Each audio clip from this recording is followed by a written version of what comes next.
ज्यादातर हम लोगों की बुद्धि में क्या बैठा है, बालक का जन्म हो गया मतलब अशुद्धि हो गई।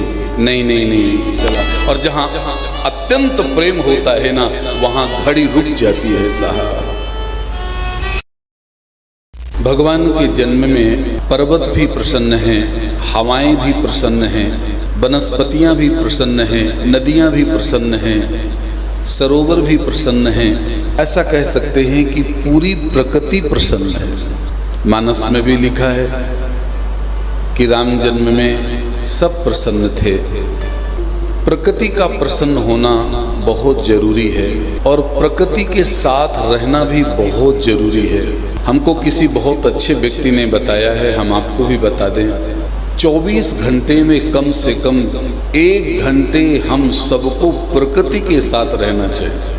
तीर्थ में कभी भी कथा करवाइए तो कमरे में ज़्यादा नहीं रुकना चाहिए। कमरा मिलना चाहिए लेकिन कमरे में ज़्यादा रुकना नहीं चाहिए, क्योंकि एक संत ने कहा है कि कमरा का नाम ही है का कम रा, यानी जिसमें कम रुका जाए उसी का नाम कमरा है। तो तीर्थ में कभी भी कथा सुने तो बंधु कमरे में कम रुकना चाहिए, ज़्यादा से ज़्यादा प्रकृति के साथ। प्रकृति का मतलब किसी नदी के पास बैठ गए, किसी पेड़ के पास हम बैठ गए, किसी वनस्पति के पास बैठ गए, या तो खुले आसमान में हम बैठ गए। प्रकृति के साथ जब से हमने दूरी बना ली, आप देख लो हम सब परेशान हैं। और जो जितना प्रकृति के साथ रहता है वो उतना ही प्रसन्न रहेगा। आज राम जन्म में प्रकृति बहुत प्रसन्न है। हम लोग अंदर बैठकर कथा सुनते हैं, बाहर की प्रकृति हमें नहीं पता चलती। रोज कथा में वर्षा होती है, कल भी वर्षा हुई, आज भी वर्षा हुई, राम जन्म में भी पानी हुआ। अब अंदर हमें समझ में नहीं आता, जब बाहर निकलते हैं तो धरती गीली मिलती है। राम जन्म में पहाड़ बड़े खुश थे। जो पहाड़ है ना, तो किसी ने पहाड़ों से पूछा कि आप इतने खुश क्यों हैं, राम जन्म में आप इतने खुश क्यों हैं? तो पहाड़ों का जरा जवाब सुने। सारे पहाड़ कहते हैं कि राम जन्म में हम इसलिए खुश हैं क्योंकि हमारी बेटी नदियां हैं। हमारी जो बेटी हैं वो नदी है, नदियां। हमने अपनी बेटियों का विवाह समुद्र से किया है। संसार की सारी नदियां समुद्र में जाती हैं, तो पहाड़ कहते हैं हमारी बेटी नदी है और हमने अपनी बेटियों का विवाह समुद्र से किया है। और जब से हमने अपनी बेटियों का विवाह समुद्र से कर दिया तब से आज तक हम उनसे मिले नहीं, अपनी बेटियों से। राम जन्म में हम इसलिए खुश हैं कि राम जी का जन्म होगा तो राम जी पुल बनाएंगे समुद्र में। तो पुल बनाने के लिए पत्थरों की जरूरत पड़ेगी, तो हम पहाड़ों को उठा करके, पत्थरों को उठा करके समुद्र में डालेंगे।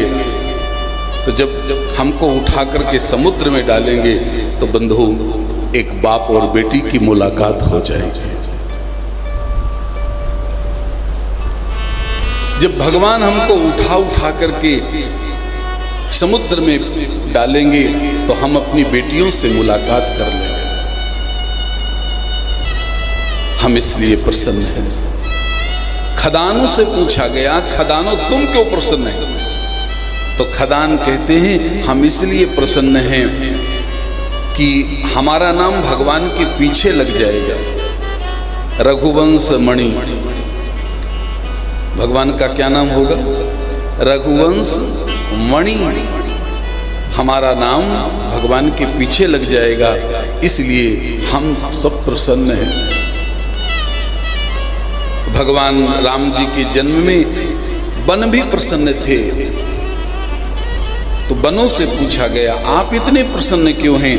तो वन कहते हैं हम इसलिए प्रसन्न हैं कि राम जी का जन्म होगा तो राम जी 14 साल वन में ही रहेंगे, इसलिए हम प्रसन्न। पुष्पों से पूछा गया कि पुष्पों आप लोग क्यों प्रसन्न हैं राम जी के जन्म में? तो पुष्प कहते हैं हम इसलिए प्रसन्न हैं कि राम जी का जन्म होगा और राम जी का विवाह जनकपुर में होगा, और जनकपुर जब राम जी आएंगे तो अपने हाथ से पुष्प तोड़ेंगे तो राम जी हमको छुएंगे, तो हम बहुत प्रसन्न हैं।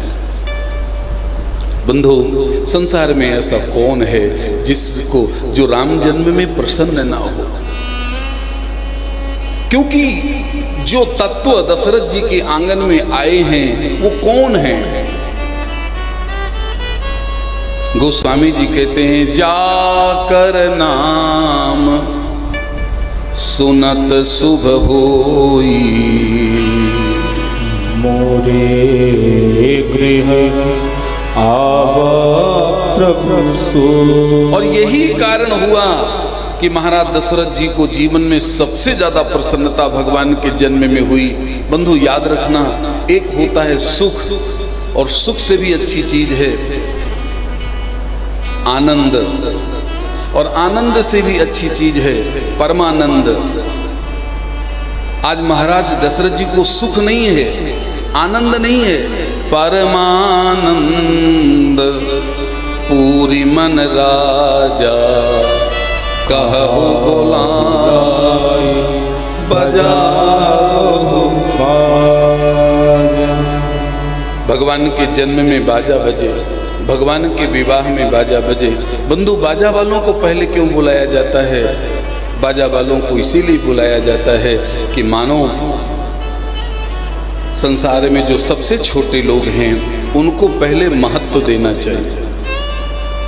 संसार में जो छोटा काम करते हैं, छोटे लोग हैं, उनको ही उत्सव में महत्व देना चाहिए, लेकिन हम लोग ऐसा नहीं करते। शादी विवाह की जब कभी लिस्ट बनती है तो छोटे लोगों से नहीं बनती। शादी विवाह में जब लिस्ट बनती है तो छोटे लोगों से नहीं बनती, बड़े लोगों से बनती है। मानो महाराज दशरथ जी कहते नहीं नहीं, राम जन्मोत्सव में सबसे छोटे लोगों को पहले स्थान देना चाहिए, तो बाजा बजे। उत्सव में बाजा बजना चाहिए। भगवान के उत्सव में खूब बाजा बजे, खूब आनंद हुआ।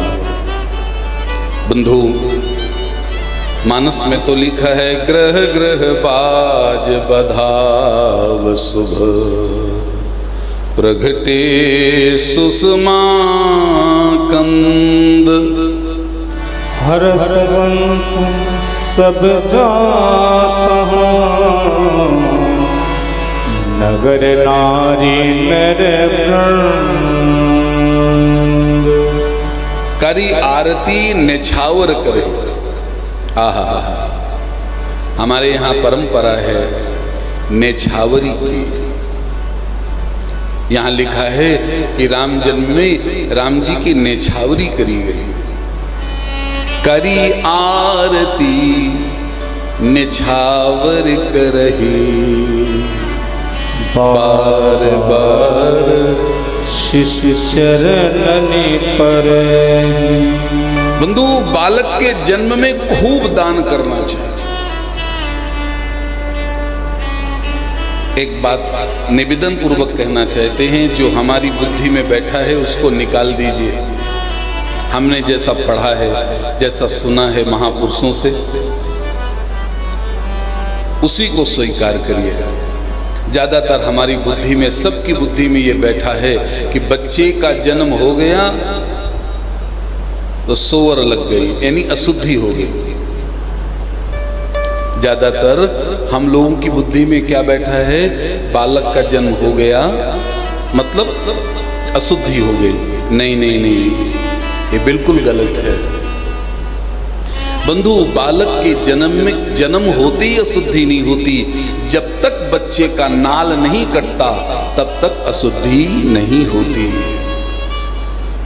जब तक बालक का नाल नहीं कटता तब तक अशुद्धि नहीं होती, और वो समय लगभग 5 मिनट का ही होता है। इसलिए जैसे बालक धरती पर गिरे, अभी नाल नहीं कटा, और आप उस बच्चे के नाम को लेकर आप दान कर दीजिए। बंधु, उस दान का नाम ही अवृत्त दान है। इस दान की बड़ी प्रखरता है। बच्चे के जीवन में जब भी कोई कष्ट आएगा, बीमारी आएगी, समस्या आएगी, तो वही दान, कौन सा दान? बच्चे के जन्म के समय जो आपने दान किया है, वही दान उसके जीवन को बचाएगा। नाल कटने के बाद सूतक लगता है, उससे पहले अशुद्धि नहीं लगती। इसलिए महाराज ने क्या किया? सर्वस दान दीन सबका हो। जैसे आप सब लोगों ने कल कितना दान किया? सर्वस दान। हमारी श्रद्धेया माता जी बगल में बैठी है। कल हम देख रहे थे कि उनके पर्स में जितना था सब लुटा दिया। वो था ही नहीं ज्यादा, लेकिन जितना था सब लुटा दिया। जजमान परिवार के पास जो था वो सब लुटाया। बंधु, ऐसे कामों में खूब लुटाना चाहिए, खूब देना चाहिए। सर्वस दान दीन सब काऊ, लेकिन यही पावा राखा नहीं पाऊ। जिसके पास भी वो दान पहुंचता है, वो सब दूसरे को दे देता है। खूब दान किया है महाराज साहब ने, खूब दान किया। बंधु, राम जन्म में सब प्रसन्न है, बस एक महापुरुष दुखी है।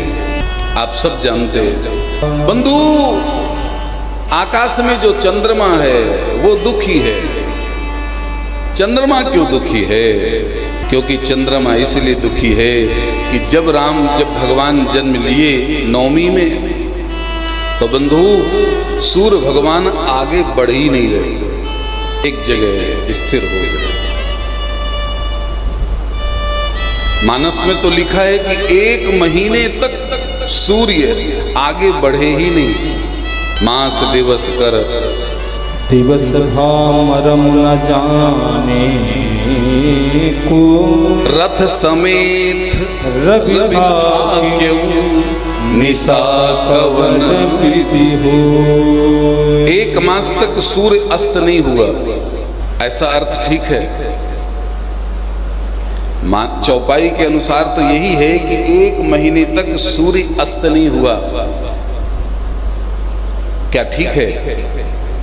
नहीं नहीं, ठीक नहीं है। प्रकृति की सारी स्थिति बिगड़ जाएगी। यदि सूर्य भगवान रुक गए तो सब बिगड़ जाएगा, खेल ही बिगड़ जाएगा। तो हम इसका क्या अर्थ समझे? बंधु, इसका अर्थ यही समझा जाएगा, 1 महीने कैसे निकल गया। 1 महीने, राम जन्म का 1 महीना कैसे निकल गया, कोई पता नहीं चला। प्रेम के बीच में समय का स्थान नहीं है। भाव दशा में कोई ख्याल नहीं रहता। चलो आप ये नहीं समझ पा रहे हो तो ईमानदारी से हृदय में हाथ रख करके आप सब बताइए। 2:30 बजे आप कथा में बैठ जाते हैं, चलो 3 बजे आप कथा में बैठ जाते हैं, 6 कब बज जाता है पता चलता है क्या? 3 से 6 कब बज जाता है नहीं पता चलता। ऐसे ही राम जन्म में 1 महीना कैसे निकल गया, किसी अयोध्यावासी को पता ही नहीं चला। इस चौपाई का यही अर्थ है, कौतुक देखि पतंग उड़ाना, किसी को पता ही नहीं चला। और जहां अत्यंत प्रेम होता है ना, वहां घड़ी रुक जाती है साहब, वहां घड़ी रुक जाती, घड़ी बंद हो जाती है। जहां अपने मन को सुख मिलता है वहां घड़ी बंद हो जाती है। इस बात को हम एक बार और कहना चाहते हैं, जहां अपने मन को सुख मिलता है, आराम मिलता है, वहां घड़ी बंद हो जाती है।